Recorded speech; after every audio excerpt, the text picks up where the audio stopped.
hack squat machine, okay? This is going to be a very interesting one. Depending on the actual machine that you have, sometimes you can play around with the placement of this implement on the machine. You can make it more vertical. You can make it more essentially supine.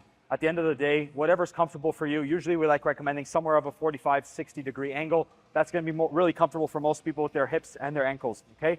You have a safety underneath here as well. Ideally, we like dropping this safety all the way down because that's going to allow you to actually have that full range of motion, okay? Now, when we're doing this, the most important thing is actually having this implement to push into, right? Locking your shoulders in, keeping that core nice and engaged so that the actual full body is making contact with that pad.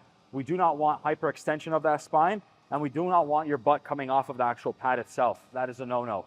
In terms of foot placement here, ideally, what's the most comfortable for you? Shoulder width apart seems to work a lot with most people. In terms of how high on the actual implement, usually somewhere in the middle works well for most people, so find what works for you. In terms of the feet being externally rotated or not, you could externally rotate them a little bit, that's perfectly fine. Whatever is comfortable for you, but just don't make sure that your placement of those feet are right together, okay? Shoulder width apart at least. So we're gonna unrack ourselves here. Now the most important thing throughout the whole movement, throughout the descent, making sure her body and her butt are on the pad. She's gonna descend very slowly and try and achieve full range of motion here just before hitting the machine.